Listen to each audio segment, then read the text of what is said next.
आज हम पढ़ेंगे वन हमारी जीवन रेखा है।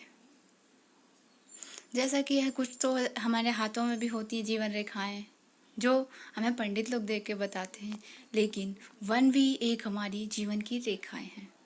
वन भी एक आधार है हमें जीने के लिए, जो हमें ऑक्सीजन देता है और कार्बन डाइऑक्साइड लेता है हमसे। ये हमें जीवन जीने में बहुत ही सहायक होता है।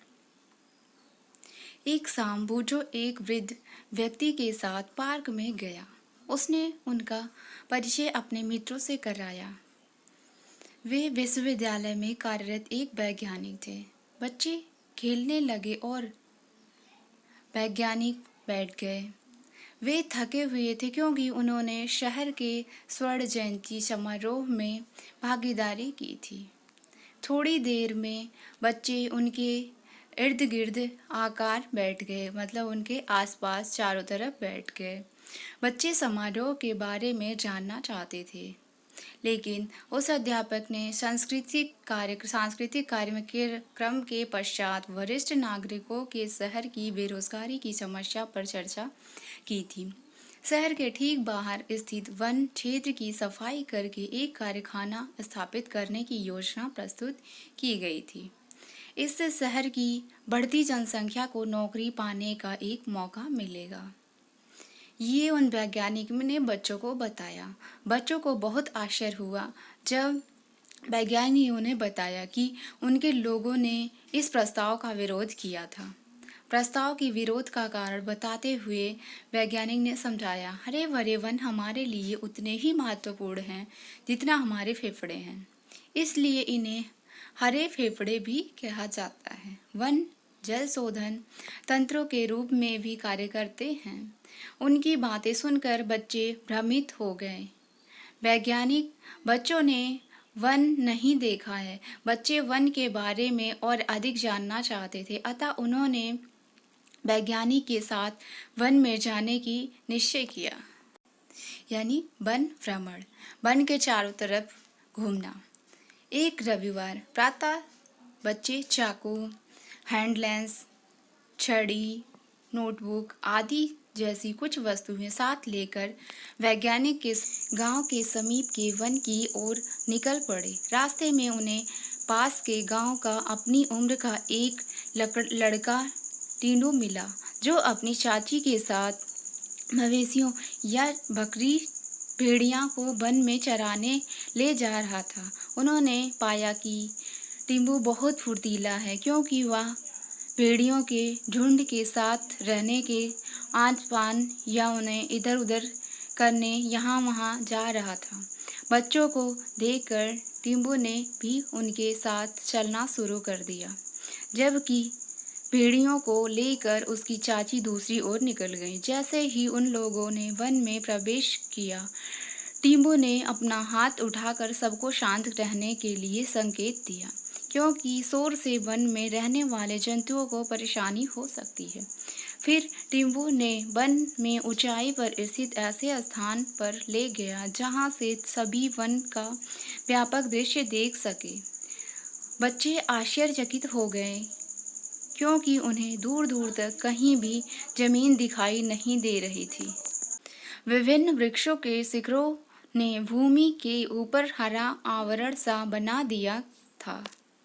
यद्यपि आवरण समान रूप से हरा नहीं था, वहाँ का वातावरण शांत था और ठंडी हवा मंद गति से बह रही थी। इससे बच्चे काफ़ी तेजोतारा यानी उत्तेजित, जैसे किसी भी काम करने के लिए क्रियाशील और प्रसन्न हो गए। नीचे आते समय बच्चे अचानक पक्षियों की चहचहाहट और वृक्षों की ऊंची ऊंची शाखाओं की ओर से कुछ विशिष्ट ध्वनियों का शोर सुनकर उत्तेजित हो गए। टिम्बू ने उन्हें शांत रहने को कहा, क्योंकि यह वहाँ की सामान्य घटना थी।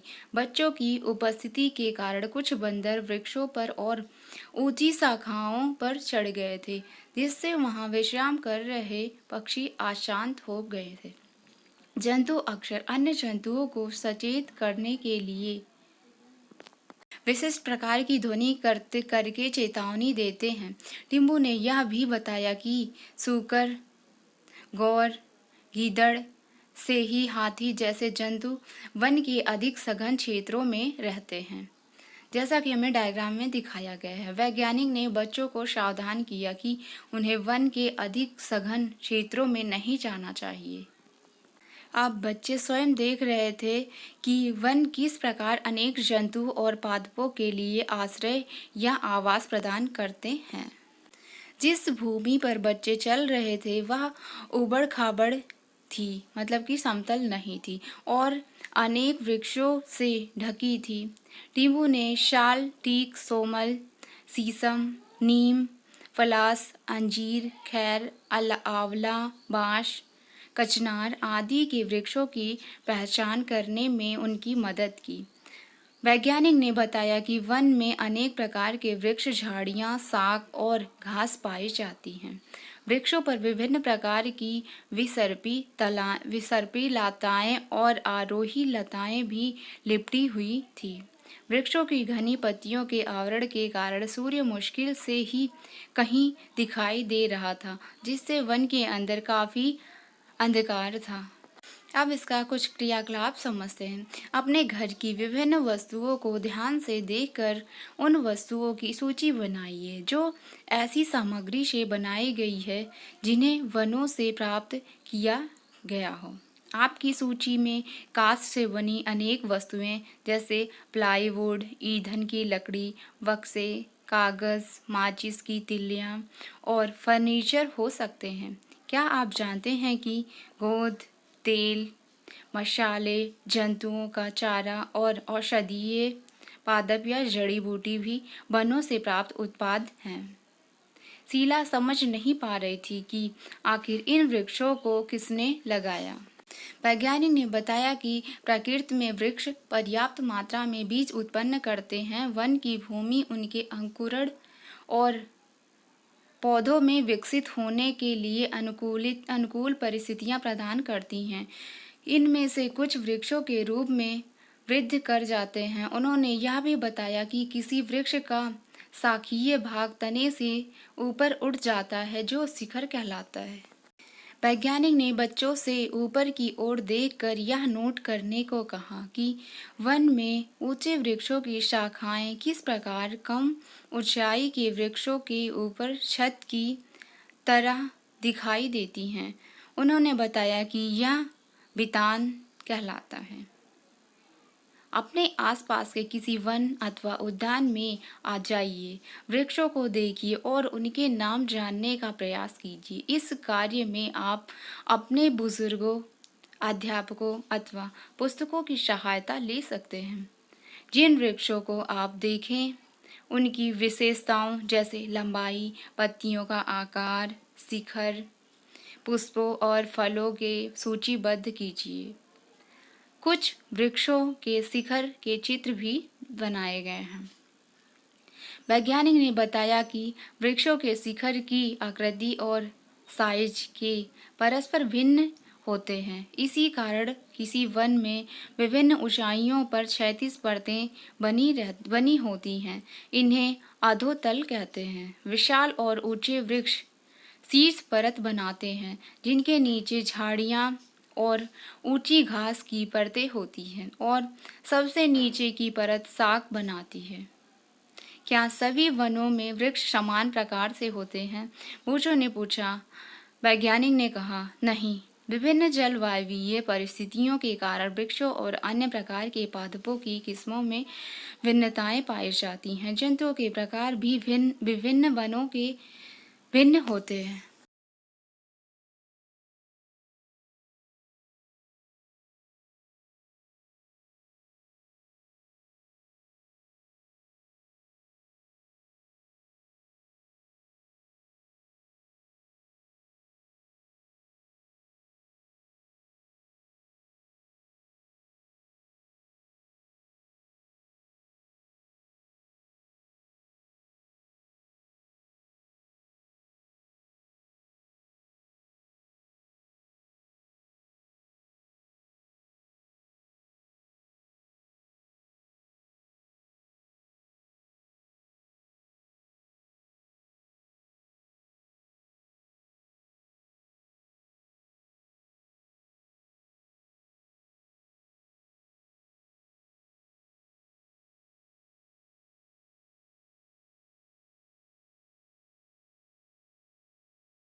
कुछ बच्चे झाड़ियों और शाखों के पुष्पों पर यहाँ वहाँ मंडराने वाली खूबसूरत तितलियों को देखने में व्यस्त थे। उन्होंने झाड़ियों के नजदीक जाकर उन्हें देखने का प्रयास किया था। ऐसा करते समय उनके बालों और वस्त्रों पर बीज और झाड़ियाँ चिपक गईं। बच्चों को वृक्षों की छाल, पौधों की पत्तियों और वन भूमि पर सड़ गल रहे क्षयमान पत्तियों पर अनेक कीट, मकड़ियाँ, गिलहरियाँ, चींटी और विभिन्न छोटे जंतु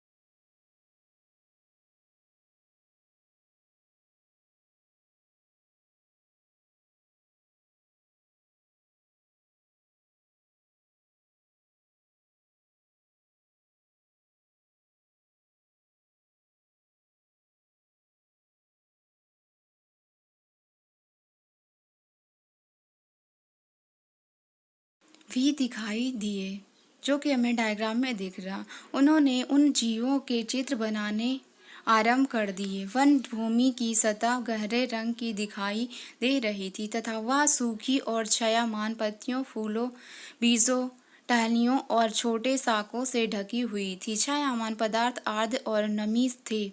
बच्चों ने अपने संग्रह के लिए विभिन्न बीज और पत्तियां एकत्रित कर ली। वन भूमि पर सूखी पत्तियों के ऊपर चलना किसी संपरी गलीचे पर चलने के समान प्रतीत हो रहा था। क्या छायामान पदार्थ स्वयं गर्म होते हैं? वैज्ञानिक ने बच्चों के इस प्रश्न का उत्तर प्राप्त करने के लिए क्रियाकलाप समझाए। एक छोटा गड्ढा खोदिए। इसे सब्जियों के कचरे और सूखी पत्तियों आदि से भरकर मिट्टी से ढक दीजिए। इसके पश्चात